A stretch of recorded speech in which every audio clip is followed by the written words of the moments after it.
पूरे देश में अलग अलग राज्यों में मॉब लिंचिंग हो रही है। कहीं और सांप्रदायिक दंगे भड़काए जा रहे हैं, जैसे संभल में हुआ। कुछ लोगों के ऊपर बस आरोप लगा के उनके घर बुलडोज कर दिए जा रहे हैं। आज पुलिस भी इस तरह के अपराधों में शामिल हो गई। जो हेट क्राइम्स हिंदुस्तान में हो रही हैं, उसमें भाजपा के राज्यों में, भाजपा जहां राज कर रही है, उन राज्यों में पुलिस इस तरह के हेट ऑफेंसेस में, वायलेंस में, इंटिमिडेशन में शामिल हो गई है। देश में जो चल रहा है, आप लोग सब लोग देख रहे हैं। एक तरफ हम देखते हैं कि पूरे देश में अलग अलग राज्यों में मॉब लिंचिंग हो रही है। कहीं और सांप्रदायिक दंगे भड़काए जा रहे हैं, जैसे संभल में हुआ। जगह जगह इस तरह की बेहूदी पिटीशन फाइल करी जा रही हैं कि ये मस्जिद के नीचे मंदिर था कई 100 साल पहले और उसकी खुदाई करके पता लगाना चाहिए कि इसके पहले मंदिर था, जबकि प्लेसेस ऑफ वर्शिप एक्ट में वो रोक लगा दी है कि 1947 में जो स्थिति थी वो यथास्थिति मेंटेन करी जाएगी। कुछ लोगों के ऊपर बस आरोप लगा के उनके घर बुलडोज कर दिए जा रहे हैं।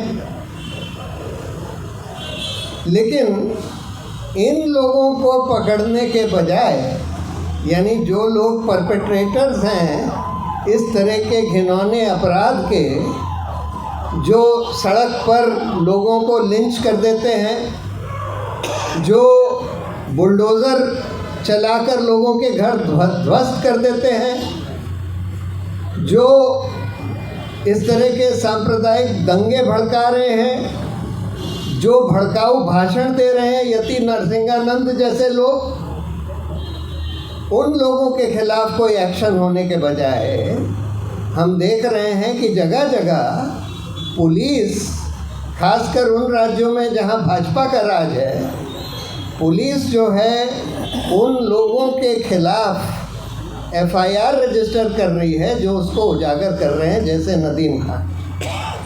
नदीम ने और उनके संस्था ने, association for protection of civil rights ने, कितने सारे इस तरह की घटनाओं के बारे में तहकीकात करके, फैक्ट फाइंडिंग करके रिपोर्ट बनाकर प्रकाशित करी है, यहीं से प्रकाशित करी है।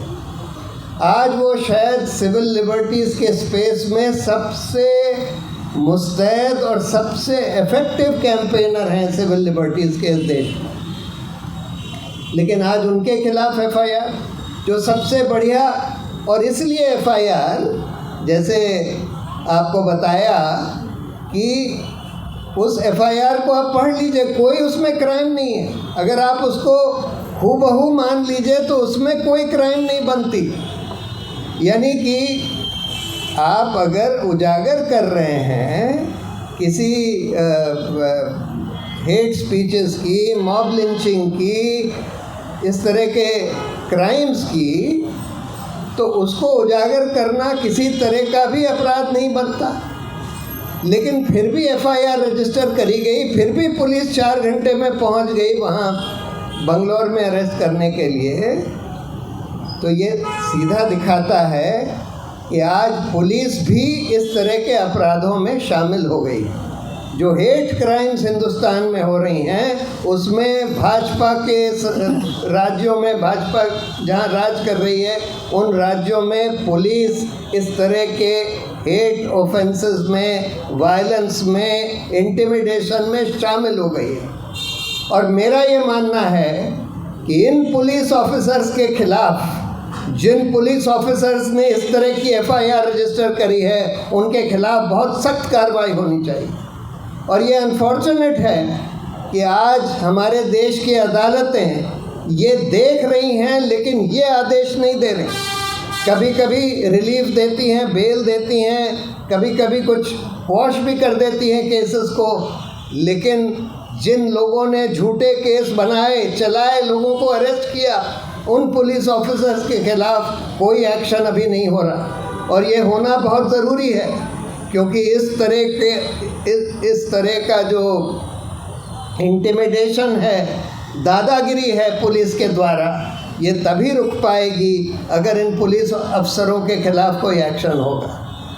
ज़ुबैर के खिलाफ भी देखिए, मतलब क्या केस बनाया कि भाई आप नरसिंहानंद का उजागर कर रहे हैं कि उसने किस तरह के भड़काऊ भाषण दिए, तो आप नरसिंहानंद के खिलाफ हेट फैला रहे हैं, आप नरसिंहानंद को मॉब वायलेंस का टारगेट बना रहे हैं, ये FIR। यानी कि जो क्राइम को उजागर कर रहा है उसको आप कह रहे हैं कि तो यही हो गया ना कि अगर आप किसी सीरियल रेपिस्ट को एक्सपोज करें कि भाई इसने एक के बाद एक 50 रेप कर दिए, तो फिर आपके ऊपर ये आरोप लगाया जाएगा कि आप उस सीरियल रेपिस्ट के खिलाफ हिंसा भड़का रहे हैं, क्योंकि उसके खिलाफ हेट फैला रहे हैं।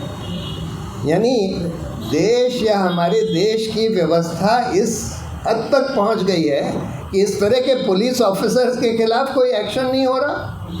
बिल्कुल तुरंत मैं तो ये सब सारे लोगों से, पूरे देश से, जुडिशरी से दरख्वास्त करना चाहता हूँ कि अब ये समय आ गया है कि इन सारे पुलिस ऑफिसर्स को एक करके चिन्हित करके इनके खिलाफ सख्त से सख्त कार्रवाई होनी चाहिए, इनको सस्पेंड करना चाहिए, इनके खिलाफ क्रिमिनल इंटिमिडेशन, फॉल्स प्रोसिक्यूशन वगैरह के केसेस चलाने चाहिए, तब जाकर ये सिलसिला रुकेगा। और नहीं तो ये देश जो है, इस देश में कानून का राज बिल्कुल ध्वस्त होता चला जा रहा है। और ये मत सोचिए कि सिर्फ एक ही कौम के ऊपर ये आफत आएगी। जब इस तरह का कानून का राज ध्वस्त होता है तो एक एक करके सब लोग उसमें पिसते हैं, सब पिसेंगे। नेशनल दस्तक की आपसे गुजारिश है कि अगर इसको बचाना चाहते हैं तो नेशनल दस्तक को सब्सक्राइब करने के लिए रेड कलर के सब्सक्राइब बटन को दबाएं, फिर बेल आइकन की घंटी दबाएं। नेशनल दस्तक को बचाने के लिए बहुत ज़रूरी है कि हर खबर को शेयर करें, लाइक करें, कमेंट जरूर करें।